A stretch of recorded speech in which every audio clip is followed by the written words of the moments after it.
Corrine Brown showing no emotion as she walked out of the federal courthouse about an hour ago after a day of juror drama and no verdict.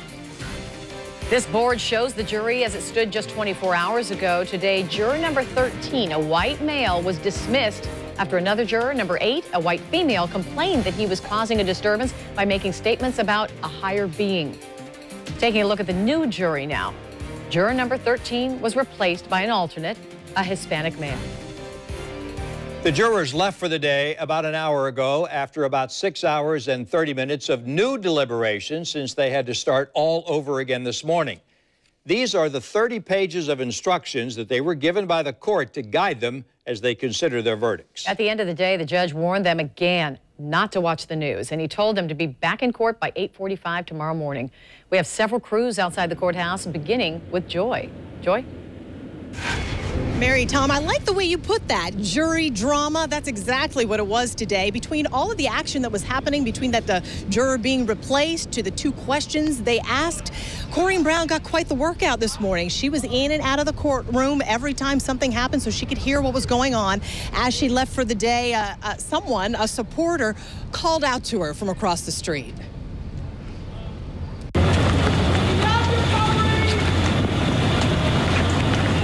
I feel good to hear something like that coming from over there.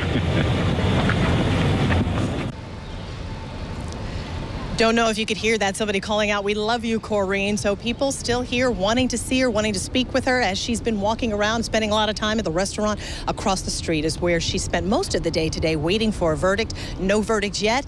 Joining me now on the other side of the federal courthouse is Jim Piggott. He has been inside the courtroom waiting as well all day. And Jim got a chance to see the jury just before they were let go for the day. Jim, how did they look? Yesterday, you remember, a little bit of frustration for a few of them. Well, there was frustration then, but today they were very attentive with the judge who was talking to them, thanking them, and telling them, of course, not to watch media reports. And then they were looking back at the gallery, looking back at us as well. But when they were dismissed, they immediately left. I'll tell you, as you mentioned, this was a day for them. I got here at 8 o'clock this morning, and I could tell something was up.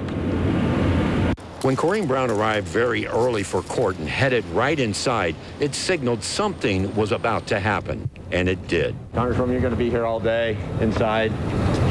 I know it's hard to say anything, but you just want to say anything to anybody, say hello to everybody. In court, the judge said the staff received a call from one of the jurors stating another juror was making statements about a higher being and Corrine Brown.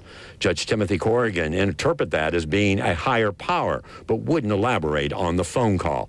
He delayed deliberations and spoke to the jurors involved. In the end, he dismissed a white male juror that we now know is from Middleburg and unemployed. That juror was replaced with an alternate juror, an Hispanic male. The change shifts the racial makeup of the jury, but the gender breakdown remains the same, with 7 men and 5 women. And there are now 7 white jurors, 3 black jurors, and 2 Hispanic jurors. The judge then told the jury to go back and begin again, start deliberations from the beginning, in order to get the new juror up to speed.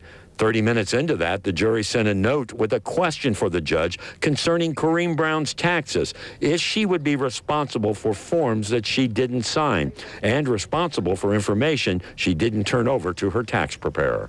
And as they continued deliberations, just before 3, the second question on mail fraud, and if they had to prove each count beyond a reasonable doubt. The judge said yes. The shortest answer, he said, he's ever given to a jury.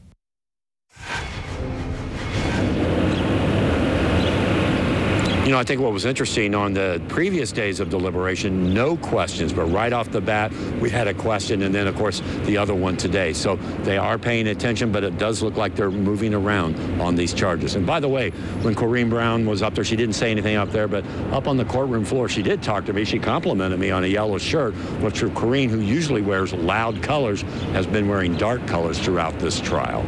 Joy? All right, Jim, thank you very much. Folks, we have been getting awesome insight from our team of legal experts. Joining me today is Rhonda Peoples-Waters, just to give us a little look at what is happening today. First of all, how unusual is it for a juror to be replaced in a federal trial like this, and the way it was done, that person contacting the judge's chambers directly? Absolutely. This was certainly a rare instance to occur, especially with this issue of, religious beliefs coming into play. So I can just tell you that you might have an alternate come in every once in a while, but certainly not like this under these circumstances. All right. Anything about the jurors' questions? One was about the tax charges against her. The other was about mail fraud. Does that give you any insight into what's happening here?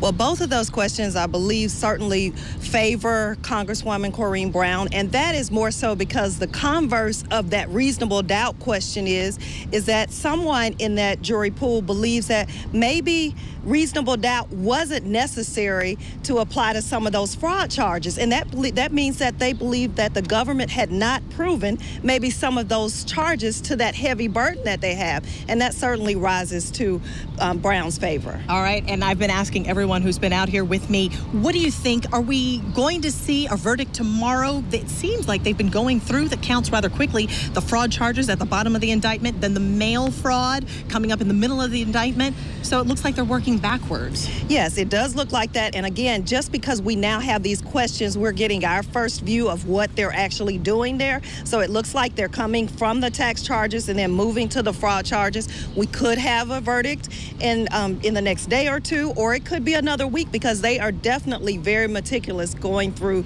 all of this evidence. I like how you answer that. I thought you were going to call it for us, but no, you're sticking away from that. Rhonda Peoples-Waters, thank you very much. And coming up tonight on the 10 o'clock news, we're going to have a complete wrap-up of everything that happened today in case you missed any of our coverage. For now, we're live outside the federal courthouse. Tom, Mary, back to you.